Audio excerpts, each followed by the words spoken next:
This entire military is one cohesive, dedicated force. And the threats to our nations, they don't sleep. They're watching our every move. Iran, Russia, China, North Korea, ISIS, Al-Qaeda. They may be watching this right now. Our military should not be mistaken for a cable news gabfest show. We don't care what you look like. We don't care who you voted for, who you worship, what you worship, who you love. It doesn't matter if your dad left you millions when he died or if you knew who your father was. We have been honed into a machine of lethal moving parts that you would be wise to avoid if you know what's good for you. We will not be intimidated. We will not back down. We don't want war. But if you want war with the United States of America, there's one thing I can promise you, so help me God. Someone else will raise your sons and daughters.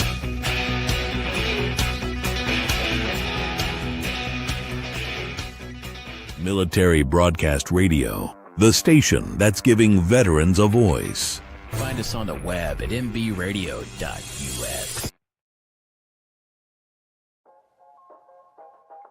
Welcome to the From Pain to Purpose radio show. I am your host, Eva Fulton. In this show, we explore the incredible journeys of resilience, healing, and transformation. In each episode, we will sit down with individuals who have faced unimaginable struggles and turned their pain into power, heartbreak into hope, and their challenges into meaningful change and finding new purpose in life. Through candid conversations and inspiring stories, we will uncover how pain, whether emotional, physical, mental, or spiritual, can be the catalyst for profound growth and a deeper sense of purpose. So if you are looking for motivation, insight, and real stories of triumph over adversity, you're in the right place. Let's get started on this journey from pain to purpose. Let's give veterans a voice through Military Broadcast Talk. Hey, welcome everybody. We made it. We're already in March, folks. Look at this. March 7th, the year of our Lord, 2026. I think this is going to be like one of those years that are just going to really speed by faster than we can say supercalifragilisticexpialidocious. I don't know. That just came on my head. I'm in my truck. I had an event to go to today, learning some new skills, and that's always good. Like, that's not something new for me, but I did come prepared, brought my laptop with me just in case, it worked out this way. I'm kind of glad. Because I was able to stop by Costco and get a couple of things. It was a madhouse in there. But that's just the way Saturdays are sometimes. And, I stay with my dad here in Maryland. And so getting into the city sometimes, even though I work in DC, is not something that I get to do very often. So it's kind of nice to do that. So to kind of pivot, good news on my dissertation. Chapter 3 has been approved, so I will be, as soon as I get back to the house, I'll get to submit the proposal. So that's chapters 1, 2, and 3. So I'm pretty excited. I tell you guys and share because I, feel like this is how I help hold myself accountable and, maybe help encourage, inspire somebody else in their educational journey. My guest today was supposed to join a couple of weeks ago, but y'all probably saw that that's where I decided to go ahead and tell my story. And I'll be very honest with you. I think in many ways it opened up a path for me to be a little bit more vulnerable myself. And I think for us to have, the right kinds of conversations and help take away stigma of, domestic violence in any shape or form, because it does happen both to women and to men. We have to have some of these uncomfortable conversations and share our stories, because otherwise how do we turn this from a pain to purpose story? And I'm sorry, I'm hot. If we are not, not having the kinds of discussions we ought to be and feeling free to do that. So I met Elaine Davidson several years ago. She doesn't realize how much of an influence she had on my life, which was in a very trying time. My second husband had just passed away. And I saw a post on Facebook about, hey, we're offering veterans to come and work for us, and you can get cash paid. And it was less than the 1099 requirement.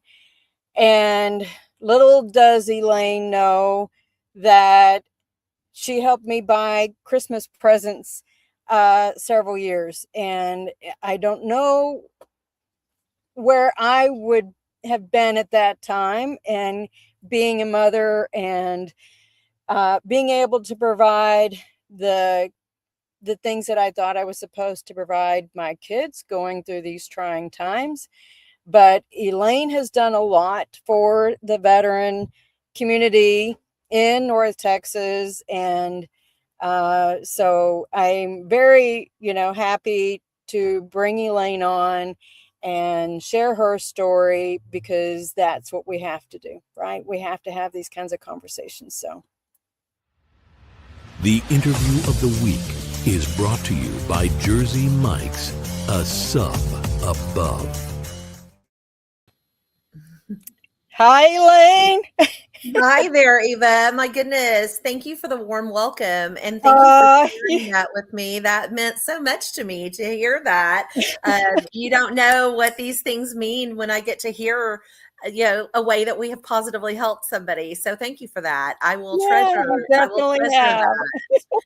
That's very, very meaningful. And as you mentioned, we are so happy to help veterans and help. We have such a tremendous, tremendous respect for the veteran community and for the sacrifices that they've made for the freedoms that we enjoy. And I'm highly reverent to our veteran community. And so anytime we get a chance to help them in any way, whether it be a fundraiser that we're doing or whether it be hiring some of them or giving them a place, if you will, I'm always happy to do that. And we have several that work with us, and I'm very blessed and fortunate for that. So thank you for allowing me to come on and to share my story. I appreciate it. Oh, absolutely. I got to go to your house one year, and the love that I think that I saw with your company, the devotion, right? There was lots of loyalty. There was lots of fun. I got to go to some neat places that, to work. I was like, wow, I can't believe I'm getting to do this. Well, thank you. It is so much fun. So for those who don't know who I am, my name is Elaine Davidson, and I'm the CEO of eCasino Events. And I am somebody who has been a lifelong Texan. So I do slip into my Texas accent occasionally, especially when we talk about some of the difficult things. So just bear with me. If I do, it just is because I am such a generational Texan and I can't help it. I do certainly have a love for what we do, but that love was born out of pain. So, we unfortunately have to talk about some of these things. But one of the things that I have learned along my journey is that the strong ones, we don't know how to ask for help. And I think that if that's something that I can help someone else with today, then I have served my purpose. So to give you some background information, as a child, I didn't fit in, and I was bullied, and I went through some pretty traumatic things as a child. I don't want to go that far back because we only have a short amount of time, but because I do have some childhood trauma, I carried that with me into adulthood. So I met my husband, and we had this passion and this deep love for each other, and things were pretty smooth. And then one day they weren't. And I can remember that the first time that he ever hit me, and I can remember how I felt. And because I'd had that childhood trauma, I believed that it was me, and I needed to just Yeah. stand down, and I needed to back off, and it was my fault. And I internalized that. And I continued to internalize that every time that he did something after that. And as we continued in the relationship, children became involved. Thankfully, nothing ever happened in front of them. I'm grateful for that. But he did progressively become more aggressive. There was other mitigating factors, and that will be his story to tell, not mine. I'm going to stick to my story. Right. But we ended up in a situation where he was arrested. He had nearly killed me. I was violated to a point where I was brutally beaten down my back, and I had been choked to the point of passing out. And I woke up, and he was still enraged and had to do that. And then he finally stood down and went and sat down. And that was the day that I'd had enough. So I went and called 911, and he was arrested. And at that time, my entire life was turned upside down, because the business was something that we had done together, and we have children together. We have this house together. We have a life together. And now all of a sudden he's gone, and I'm alone in this house. So the first thing that I want to speak to is the loneliness that leads us to that place. And as strong people, and I think that this will really apply to veterans, I'm a CEO. I'm supposed to be strong. I'm the mother for everybody in the organization. I always tease around and say I'm the chief emotional officer, because I know what everyone is going through. And I'm internalizing everything that everyone else is going through. Right. Come to me, I need an advance, or can you give me more work, or I'm having trouble with this, or whatever the situation was. I always knew about it, but nobody knew what was going on with me. Right. And so at that point, I knew that it was going to come out. I knew that there was one chance and one chance only as to how this was going to be portrayed, if you will. And so I chose the path of truth, and I chose the path of openness, and I chose the path of transparency. So I shared with my team what had happened, and that I would need to rely on them. I was emotionally devastated. I had covered for him for many years and allowed him to disrespect me in immeasurable ways. So to come to a point where it was finally enough, and I finally had enough self-love for myself, that I could find that spot, just finding that moment and realizing that I am a human being, and I'm worthy of value. I'm worthy of love. I'm worthy of respect. And finding it in that moment is very, very difficult, but you have to find it for yourself. Right. And I did. And so I shared with my team what had happened, and he remained in jail. And then we have this thing called COVID that comes along, as you recall, in 2020. And as an event business, COVID and events did not go hand in hand. And overnight, I lost 96% of my business overnight. Yeah. So that was devastating. And he had been released. And guess where he was released to? He was released to home. And now we have a shelter in place order. So now he is sheltering in place with me, and I'm in this house with my abuser. He's still my husband, and we tried to continue through that and make it as best we could through incredible stress. So how do you continue to allow yourself to be in the presence of someone who has almost taken your life? Right. And how do you hold that in? And how do you find the respect that you need for yourself to move forward? And the answer is that you start to compartmentalize things. A good friend of mine says, how do you eat an elephant? One bite at a time. And I know I'm not in the habit of eating elephants, but but were I to be, the answer is one bite at a time. And so I prioritized my physical health and kept my distance. I prioritized trying to pivot and save the business as best I could. And I threw everything that I had into it. And that's how the business became the largest and most successful casino entertainment company in the country. Because from my trauma, I threw myself into it because I could Yeah. find love and satisfaction in different ways. So I found it through the business. I found it through the people we served. I found smiles on attendees' faces. And I found contentment in knowing that just like your story, others had told me, Elaine, this money tonight is going to feed my family, Yeah. or this is my rent money. And I Yeah. knew that people were counting on me. Well, now we come to COVID and everybody's counting on me and looking at me, and I have no answers. So we Right. decided to pivot and we went to virtual and we started doing some little virtual bingos. I worked with him and we continued to do virtual casino things, and we would go on my Facebook and just play blackjack with people online. And we turned that into Wow. I missed that. it was fun. And so we ended up being able to pivot to virtual events. And we started getting some income derived from that. And the government did come in and offer some things that were helpful. And I will forever be indebted to our president at the time, who took care of small business and looked at things from a perspective of how small business is the backbone of America, and how these hardworking entrepreneurs who you see, you never know the story behind what got them there or how they stay there. It's one thing to climb the mountain to get there. It's quite another to stay there. So here we are in COVID. We've lost 96% of our business. I'm in a stressful situation as it is because I'm sheltering in place with my abuser.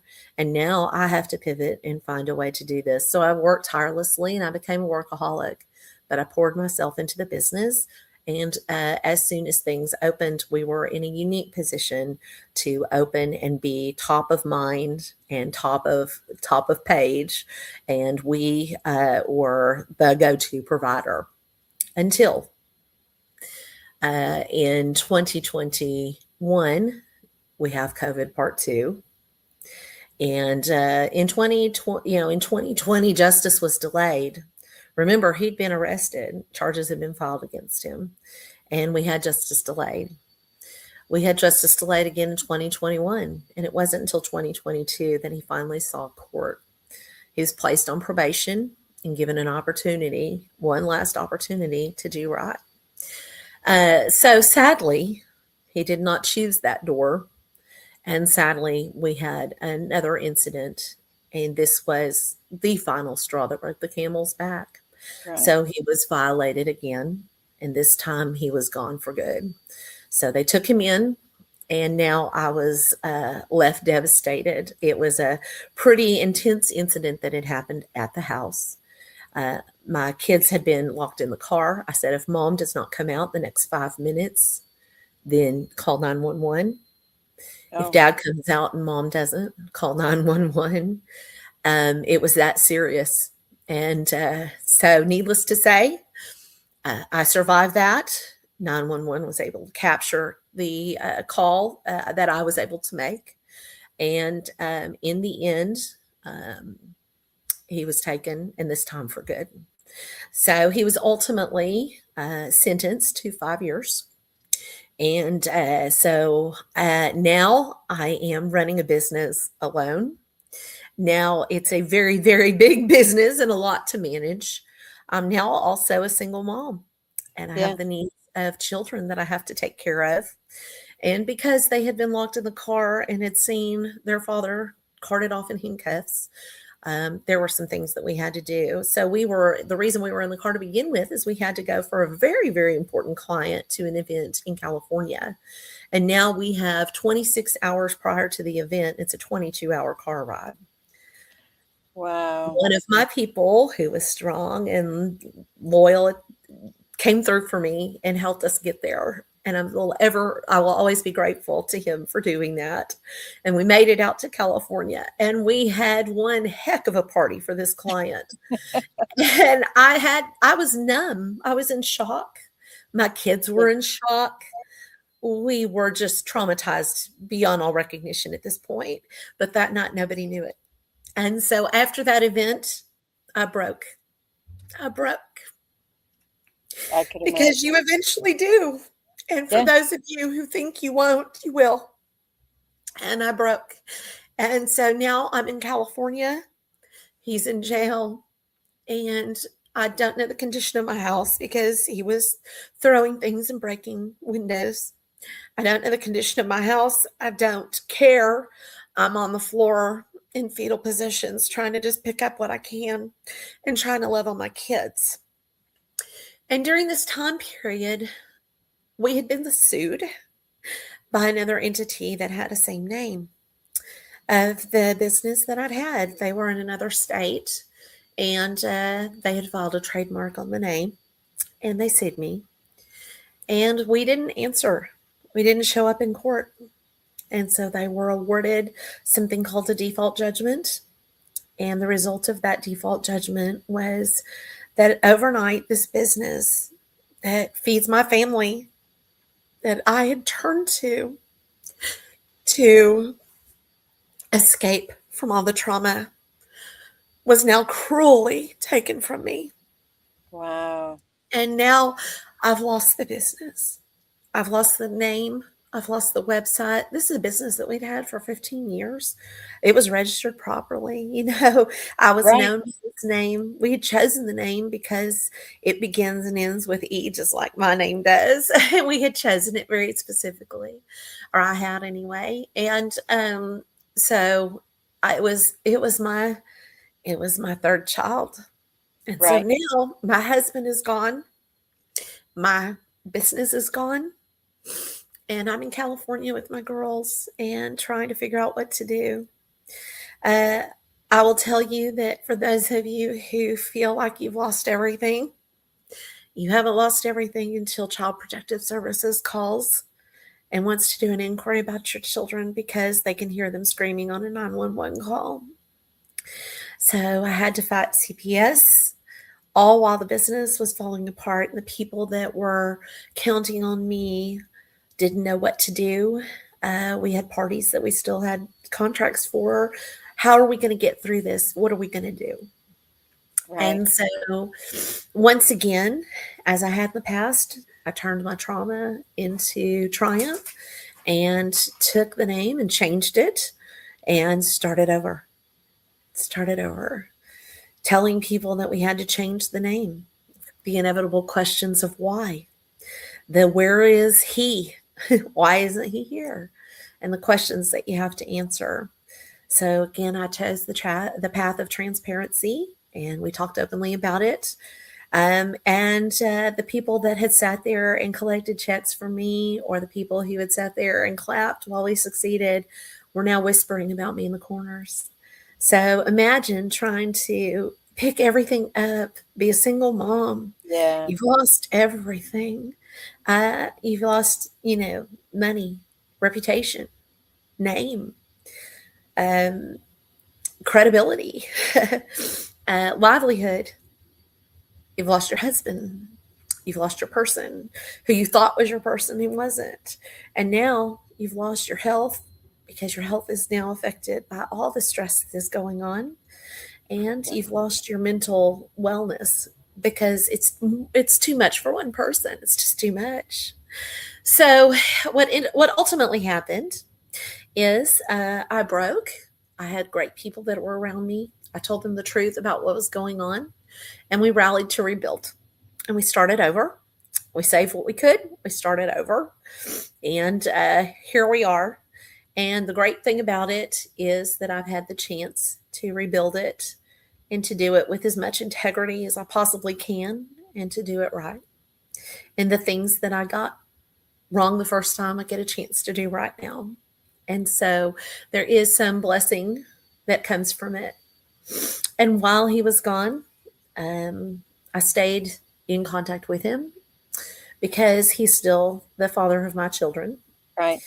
And I feel it's very important for children to have relationships with their parents.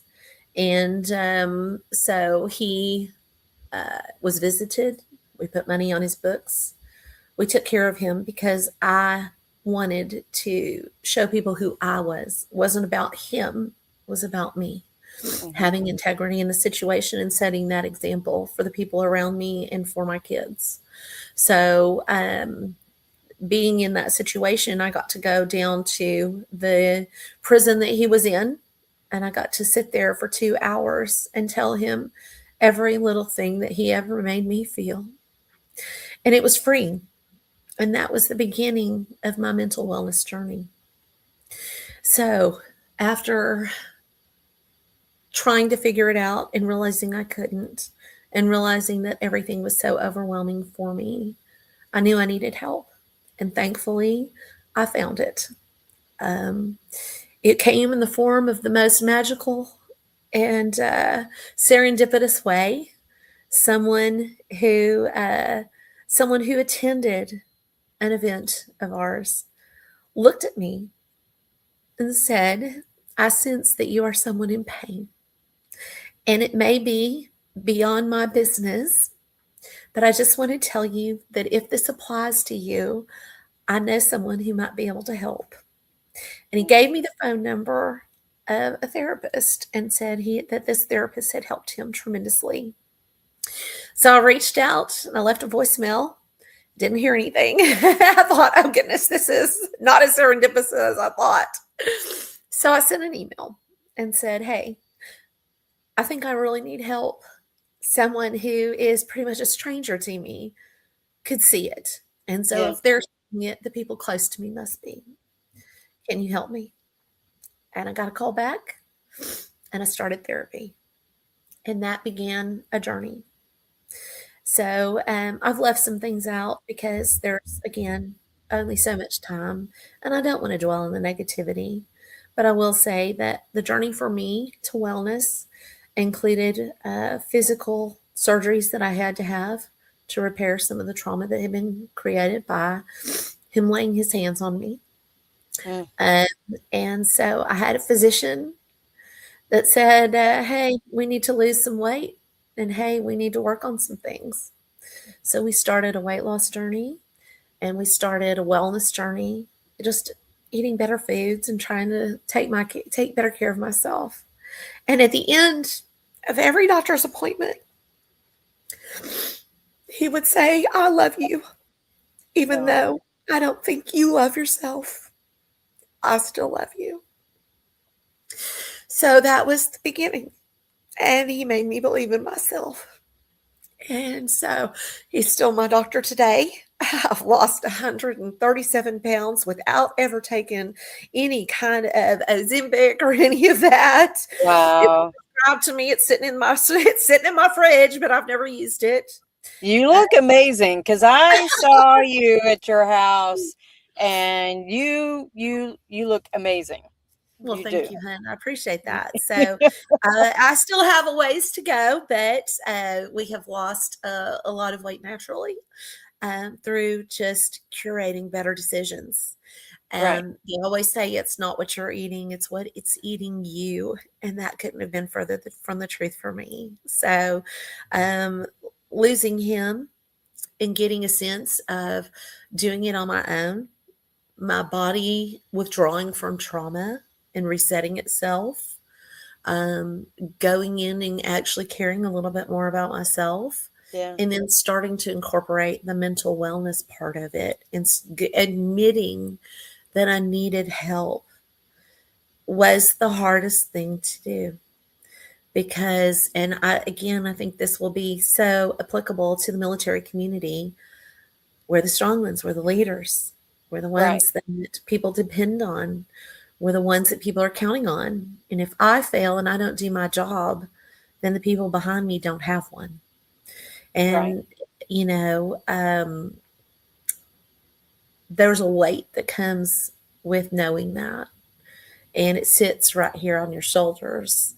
And for me, it kept me going at 2 o'clock in the morning when I wanted to shut the laptop and go to bed. But I knew I needed to do this one more thing. I did the one more thing because I knew that I had these people depending on me. And Right. it drove me, and I started channeling that into something that was more positive. So I went on antidepressants. I started admitting that I needed them and taking them. Then taking them, it's one thing to get prescribed them; it's quite another to actually take Right. them. And having the strength at every step to do that.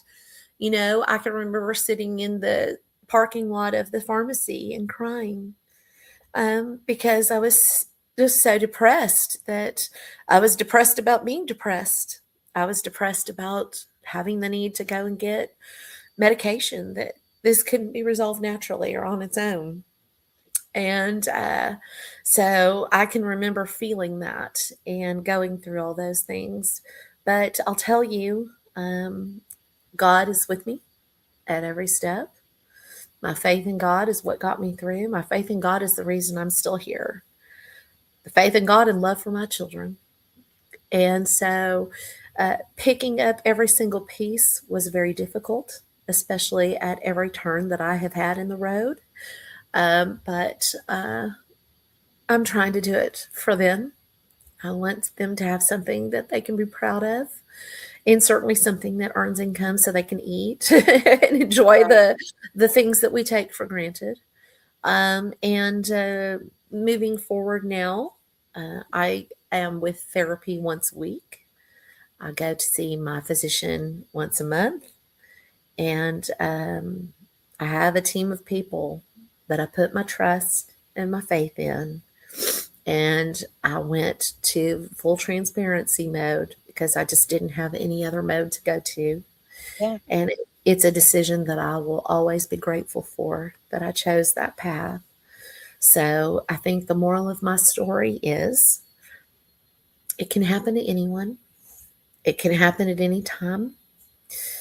We can be fine one minute and not fine the next. Domestic violence, unfortunately, happens more prevalently than any of us want to admit. It happens for men just as much as, and not as much as it happens for women, but it does happen for men too. And I think men would probably have an even greater stigma. Right. Um, for women, they say that one in four of us will have encountered domestic partner violence in our lifetime.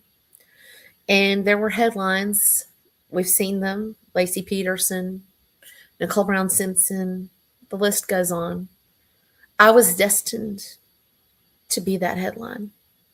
I was going to be that headline had I not had the strength to make the call and make it multiple times. It took multiple times, but I finally did. And so if there's someone out there that's going through it right now, people say, why don't you leave? Why don't you cut your right arm off? Why don't you stop breathing? This is your spouse. This is your person. And I'll tell you, if there had only been bad times, we wouldn't have this situation. There are Yeah. good times, and often there are children involved, and often there are other considerations, financial.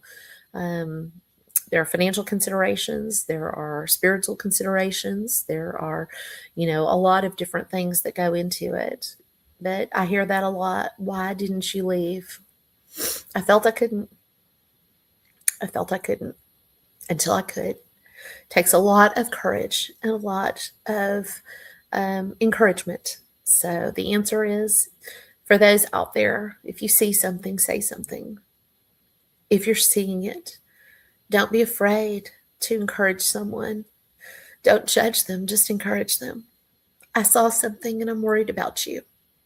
That little thing can trigger a light and make someone feel like they are worthy and get them to think differently about the path that they're on. That's certainly something that happened for me. So if you see something, say something. And for those of you who are struggling with domestic violence that's happening to you, I can tell you that you're enough and that you're worthy and that you always have been. I can tell you that God loves you and you are God's child. And I can tell you that there is no one on the planet that would want to see you suffer. No one. But until you feel it, you won't change it. So, sister to sister, I send you love. And sister to sister, I tell you that you can do it. Mhm. You are worth it. You are worthy. And everything that you're going through right now is something that some other sister of yours has endured. So there is a uncomfortable sisterhood of us all, but we are here to help. There is a local shelter in Dallas called the Genesis Shelter, and we support them and we do fundraisers to try to help them. And now I get to turn my occupation into a way of helping others.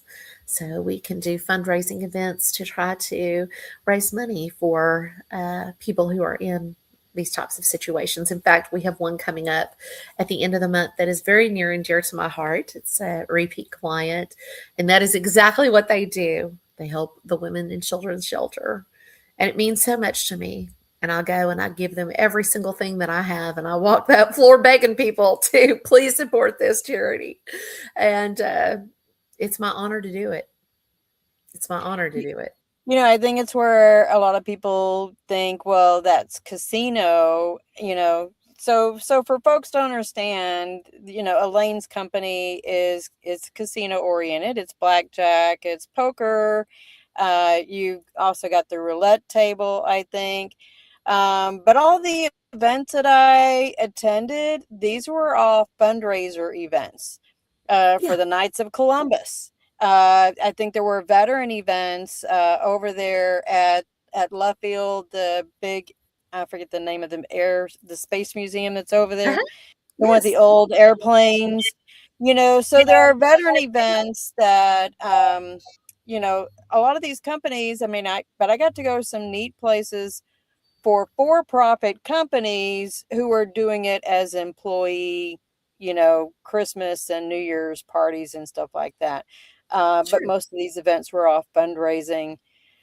I think the hardest part I could imagine, I mean, I've been a business owner as well, in a different industry, and the hardest part was um the mask. I mean, it's the figurative mask, and Mhm. not wanting to let other people see me fail, see me crack, show that vulnerability. But Sure. that's really hard to hide, and because people who know you, who really, really know you, they can see through they can see through it. They But can.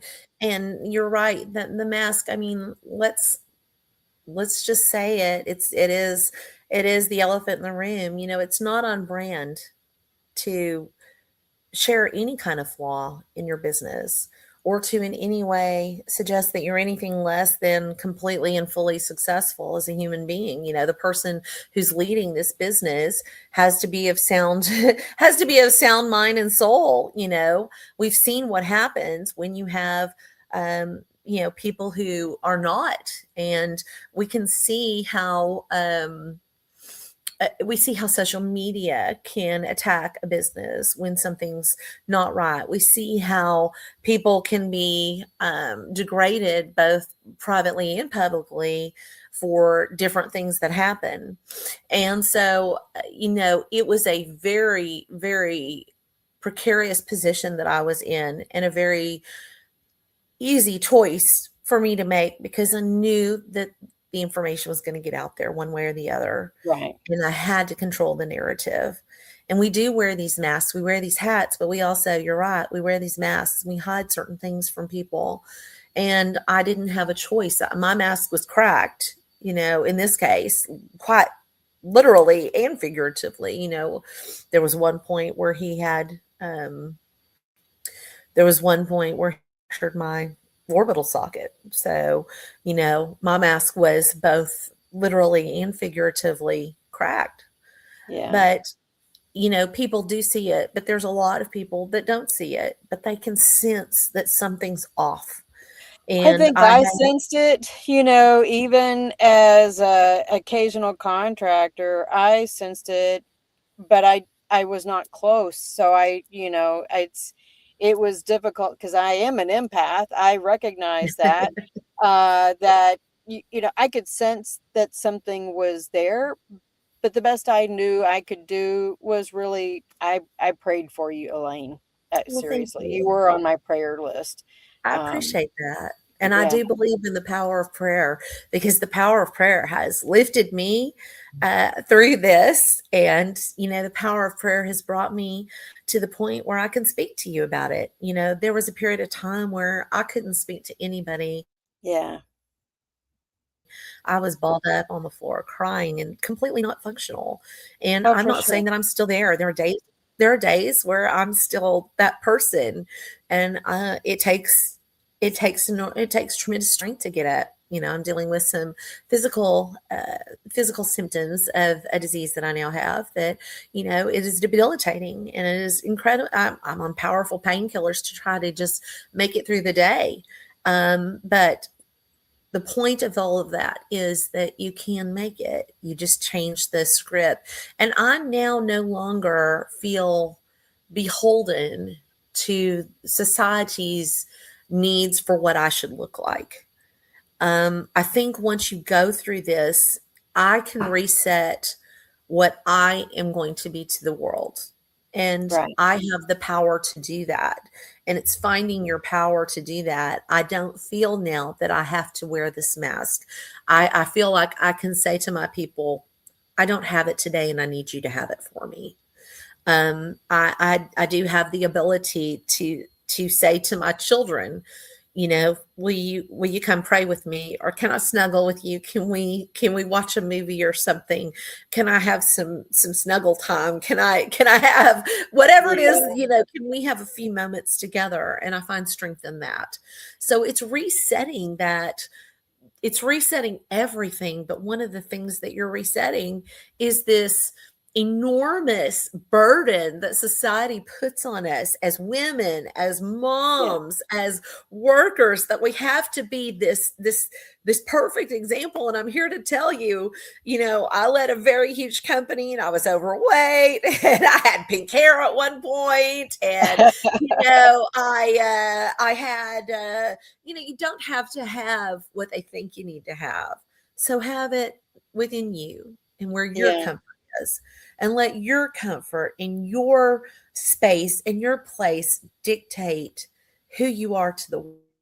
You get the chance to show the world who you are, and Right. you don't have to be boxed into what they think you should be. You And think the biggest thing I have learned in the last few years is I don't have to shrink. that's right. But I still, in some ways, I mean, I think part of it growing up, because we're the same generation, I feel like there was always that constant glass ceiling. Mhm. And I've had to kind of remove the construct of thinking that there's a ceiling there at all. Why not That's try this? true. Right? That's true. Why not get on the radio? Why not? I mean, the sky is only the limit if I choose to put that barrier there. And that's a Or choice. believe that it exists. Yes, Right. yes. Right. The moment that It's you tough. That's tough. That's very tough because that's what we're taught, and that's what we grew up with, and that's kind of the box that I'm talking about breaking out of. Is that you can now control that. There is absolutely nothing that you can't do, and I know this from our generation. I mean, for goodness sakes, we were drinking water out of hoses in the backyard and walking around in pesticide pellets, and I mean, we were, you know I do believe that we're capable of anything, and the mind is a wondrous thing, and the mind can trick us at times. For And sure. so it is really coming to a point where you believe, um, don't believe the voices of what everybody else tells you. Believe the voice that's within, Yeah. and hear that voice. My voice was shrunk. I was definitely shrunk and put into a box of what he wanted me to be. And Yeah. I allowed myself to be put into that because I believed, since he was my person, that the things he was saying to me must be true. The problem must be me. Surely it's me. Surely it's not I went through anything the else. same thing. I went through the same thing. And so Why? coming I mean, coming out of that is hard because it's programmed almost. It becomes like the skin that you wear, and you believe that these things are your truth. And so once he was removed and I could see again, because yeah. he was removed, forcibly removed. Once I had that distance and I was left with myself, I could start to hear my voice again. And it was very, very faint. And then it became louder, and then it became louder. And now I'm working on it. And I am a work in progress. Every day is a new challenge and a new opportunity. I'm scared sometimes to get out there because I fear rejection. I'm scared to build my company up because I don't want to see something happen that I've missed, or, I don't want to be picked on again. Not that I didn't deserve it, not that, I'm not speaking to that. I'm not going to diminish anybody else. I'm just speaking that it was a really difficult thing to go through. I bet. And I wouldn't wish it on anybody. And so there's a fear that comes where you think, gosh, I don't want to put myself out there. But I've learned that God put us on this planet to live, and that we only get one chance at it. And Has it so, helped you to change the conversations you have with your daughters, that, helping you have, I I want to say, like, more clear conversations with them about how to avoid this kind of situation as they age? sure. And that's a great question.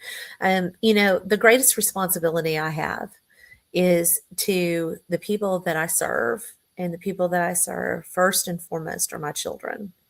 And they are my greatest responsibility. And I have the choice here to show them that just because their father happened to be this with me, didn't change.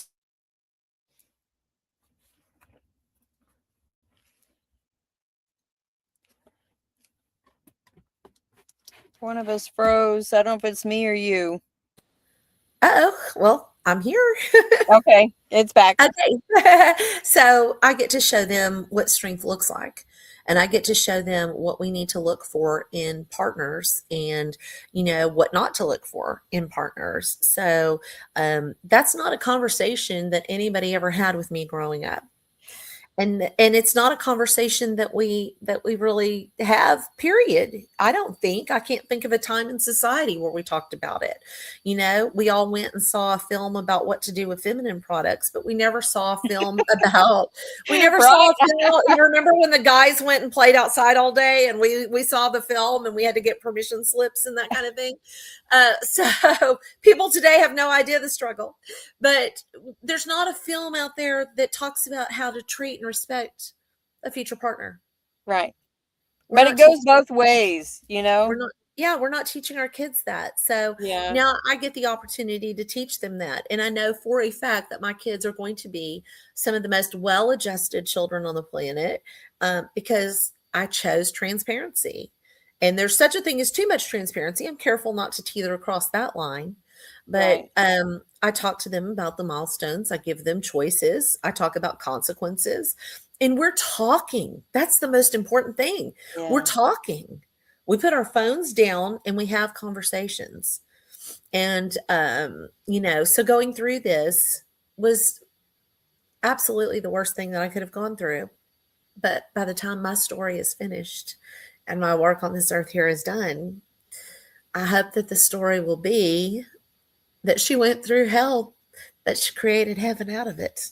And so I hope that because I saw what hell looked like and that I didn't want to live there or stay there, I was able to create some happiness, and I was able to do something that changed someone's life in some way, some small way, and maybe bigger. So, our company, there's no actual gambling that happens. These are just themed events. That's all it is. It's no different Right. than a circus themed event or just a casino themed event. Right. Right. But people pay, to come. It's just like an adult Chuck E. Cheese. People pay X amount of money to go to a gala. They're going to get fed, they're going to get entertained, and then at the end of the night, they're going to go home. That's what we do. We just do it with a different theme. But I get to do things for some of the most revered and respected groups on the planet. And then I get to encounter some really cool people. One of the fundraisers that we did last year had a guy named Post Malone at it. I've done some events with some very big celebrities, and I've done some events for grandma's 80th birthday in the garage. And each one of them is special and unique in their own way. And I'm just so grateful that I get to do something that I love, and that I get to share that love with so many people. And I'm grateful for life. I'm grateful for breath. I'm grateful that he wasn't able to take away my breath, For and sure. that I could find my voice. And now look, I get the opportunity to make an impact and to do something really cool and help other people. So that's my pain to purpose story, is taking attacks and taking trauma and taking stigma associated with all of that, and putting it in the vernacular and having difficult conversations and sharing it with other people. And even saying, doing simple things like, hey, let's just do a check-in today. Yeah. Today I'm 10%. Yesterday I was 150. Today I'm 10. And Yep. they know, okay, she's 10, so we're gonna be the other 90. And it's having those kinds of conversations. But the greatest thing about it is we're talking now. I'm talking to my kids, I'm talking to my people in my organization, I'm talking even to my clients, and it's a wonderful thing that I get to share my story. I'm excited that I got to share it with you today. And I hope that on some level it will find that one person that's sitting there in pain, They're unsure not of. alone. They're not alone. They're not. Yeah. But you never could believe that someone else could go through that. Certainly someone of this stature or of this consequence. No, there's no way they can go through that. Yes. And I think it happens, at the very low end of the income levels to the very high end of the income levels, that there is no exception that abuse doesn't happen. It is a choice. You had far more courage than I did at the time to make those kinds of calls. Sorry to hear that. Well, it was my second marriage, and I didn't, I had prosecuted. I was a paralegal in the Army, putting people away, and then in denial that it was happening to me. And somebody Sure. said, you probably qualify for victim witness protection. I'm like, wow, you don't want to put that label on, right? No, That you don't want to say, wow, I'm a victim. Who likes to claim that they're a victim? it's not a badge that you want to wear. It's certainly not Right, something that I wanted. It's not the name tag that I wanted to wear walking in the room. It's not. right. But in being a victim, I now get to control what the name badge is that I wear moving forward. Yeah, because you're a And victor now. I can change it. So, now I went from being a victim to helping others. And now I went from being, I was like you, I'm sitting here at these events that are designed to help other people who are going through similar things. And I'm in complete denial that it's happening to me, Right. that I somehow deserved it, that it was my fault that this happened. So, I think it's just the awareness, the discussion, the bringing it to light, that our lights will not be diminished, that we won't shrink, that there's a sisterhood out there, that there are people in the world that care, and that the more you can talk about it, the more you'll find kinship, and the more you'll find strength. I think those are the takeaways. And so it's finding that courage to have that conversation. And I hope that someone will find the courage to do something that will be life changing for them. Well, I do want to help make sure that if people want to reach out to you, you've had your name, your phone number on the Oh, screen. did I? I Uh, didn't. Oh, I see it. Okay. yeah. What is a good website for you if in case somebody's interested? Maybe they have a fundraiser, because we do have a veteran audience, and maybe they, need to know that there are entertainment options out there. Sure. So if anyone ever wants to talk to me about this subject or about a way that we can help them in any way, our website is www.ecasinoevents.com. And I am the E in eCasino Events. So ecasinoevents.com. And our email is info@ecasinoevents.com. So people are welcome to reach out at any point, and I hope that I can help them in some way, whether it be through business or whether it be personally, and just saying, hey, it's okay that you're at 10 because I'll be at 90 for you. It makes perfect sense. Thank you so much for sharing. I found through telling my own stories, this is a cathartic process, and, so reach out, folks. You're not going through this alone. Thank you so much, Elaine, for, coming on, right? And I appreciate your vulnerability, because this is, a very vulnerable topic to be able to share, and your candor and the love. You are an incredible person. So just know, you've been in my people garden, even if I hadn't said that before. You're in my people garden, and Well, you're a sweetheart, Eva, and I have such respect for you. And as I mentioned at the top of the show, I have such respect for our military and the people that are in your audience. So I send you all my love. Mwah. I send you all my love. And, I will continue to be a fan, and I will continue to fangirl you. And thanks. I'm It's going to the look girl forward. crush thing. It is, and I'm going to look forward to all these amazing subjects and amazing guests that you have coming out to showcase and help other people. So I think it's admirable that you have this mission, and that mission accepted. So congratulations. Thank you. I know you have events to go to. Thanks I again. Yep. I'll make sure I tag you on all, when I share everything too. So. Okay, great. Well, I Right. send my love again. Everybody have All a right. wonderful Saturday. Mwah. You too. Bye. All right, folks. Thank you all. So coming up, we have John Davis is joining us from abroad. He's an expat. He's going to join us March 14th. And on March 21st, I will be remote from Fort Bragg, North Carolina, with the Valkyrie Project. Have several of their board members, a couple board members, and a couple of their liaisons that are going to be joining, because it's the day before. Actually, at Fort Bragg is a military women's conference, and I think I get to meet a couple of other people that I've interviewed before, but we had never got to meet in person. So I'm excited about attending that event. And then Paula Yost is joining March 28th, Dr. Paula Yost. So she is going to talk with us about how to advocate for your children's health needs. And I think she covers other subjects as well, but that's the main subject that she's going to cover.